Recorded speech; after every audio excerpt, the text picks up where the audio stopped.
Immune system sales, tissues और organs का एक कॉम्प्लेक्स नेटवर्क है जो बॉडी को हार्मफुल इन्वेडर्स जैसे बैक्टीरिया, वायरस, फंजी, पैरासाइट्स इन सब से बचाता है।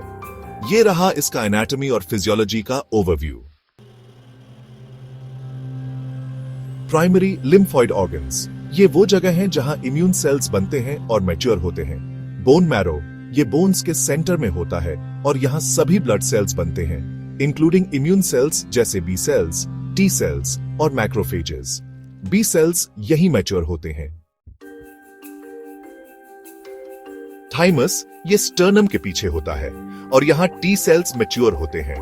बोन मैरो से आने के बाद टी सेल्स एक सिलेक्शन प्रोसेस से गुजरते हैं ताकि ये फॉरेन पैथोजेंस को पहचान सकें और बॉडी के खुद के सेल्स पर अटैक न करें। सेकेंडरी लिम्फॉइड ऑर्गन्स ये वो जगह हैं जहां इम्यून सेल्स एक्टिवेट होते हैं और पैथोजेंस के साथ इंटरैक्ट करते हैं। लिम्फ नोड्स ये छोटे बीन शेप्ड स्ट्रक्चर्स होते हैं जो पूरी बॉडी में होते हैं। ये लिम्फ फ्लूइड को फिल्टर करते हैं और इम्यून सेल्स के लिए मीटिंग पॉइंट का काम करते हैं ताकि इन्फेक्शन से लड़ सकें। स्प्लीन अपर लेफ्ट एब्डोमेन में होता है, ब्लड फिल्टर करने में इंपॉर्टेंट रोल प्ले करता है। यह पुराने रेड ब्लड सेल्स हटाता है और इसमें इम्यून सेल्स से भरपूर एरियाज होते हैं जो पैथोजेन से लड़ते हैं। म्यूकोसल एसोसिएटेड लिम्फॉइड टिश्यूज या मैल्टी इसमें टॉन्सिल्स, एडिनॉइड्स और इंटेस्टिन्स में पेयर्स पैचेस जैसी स्ट्रक्चर्स शामिल हैं। ये टिश्यूज म्यूकोसल सर्फेसेस से पैथोजेंस को अंदर आने से रोकते हैं। अब बात करते हैं इम्यून सिस्टम के सेल्स की, खासतौर पर व्हाइट ब्लड सेल्स जिन्हें ल्यूकोसाइट्स भी कहते हैं। ये इम्यून रिस्पॉन्स के मेन प्लेयर्स हैं। फैगोसाइट्स जैसे मैक्रोफेजेस और न्यूट्रोफिल्स वो सेल्स हैं जो पैथोजेंस को एंगल्फ और डाइजेस्ट करते हैं। लिम्फोसाइट्स में बी सेल्स, टी सेल्स और नेचुरल किलर सेल्स होते हैं।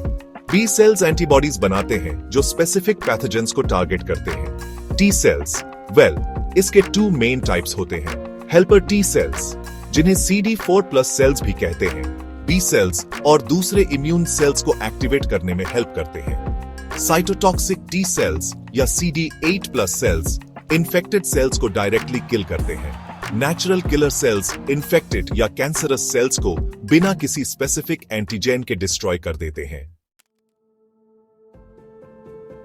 एंटाइजन प्रेजेंटिंग सेल्स या एपीसीज इनमें डेंड्रिटिक सेल्स और मैक्रोफेजेस शामिल हैं।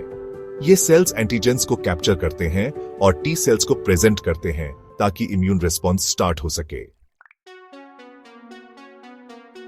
इम्यून सिस्टम के फिजियोलॉजी में डिफेंस की टू मेन लाइंस होती है, इनेट इम्यूनिटी और adaptive immunity. Innate immunity defence की फर्स्ट लाइन है और क्विकली रिस्पॉन्ड करती है डिफरेंट पैथोजेंस के लिए। फिजिकल बैरियर्स जैसे स्किन म्यूकस मेम्ब्रेन्स और अदर फिजिकल बैरियर्स पैथोजेंस को बॉडी में एंटर होने से रोकते हैं। केमिकल बैरियर्स में सब्सटेंसेस जैसे स्टमक एसिड और एंजाइम्स होते हैं जो टीयर्स, सैलिवा और म्यूकस में पाए जाते हैं। ये सब्सटेंसेस पैथोजेंस को इफेक्टिवली डिस्ट्रॉय कर सकते हैं।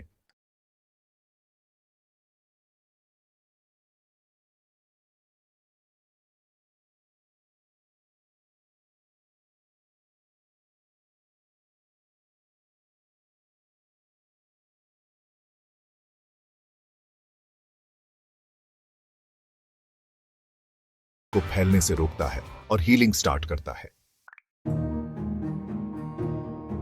एडैप्टिव इम्यूनिटी ज्यादा स्पेसिफिक होती है और इसमें पार्टिकुलर पैथोजेंस के लिए टारगेटेड रिस्पॉन्स होता है। इस प्रोसेस में बी सेल्स और टी सेल्स एक्टिवेट होते हैं। बी सेल्स और टी सेल्स पैथोजेंस की सरफेस पर स्पेसिफिक मॉलिक्यूल्स जिन्हें एंटीजेंस कहते हैं उन्हें रिकॉग्नाइज करते हैं। क्लोनल सिलेक्शन तब होता है जब बी या टी सेल अपने मैचिंग एंटीजन से मिलता है। यह मिलना सेल को एक्टिवेट करता है जिससे वो मल्टीप्लाई करता है या क्लोनल एक्सपेंशन करता है ताकि स्ट्रॉन्गर इम्यून रिस्पॉन्स दे सके।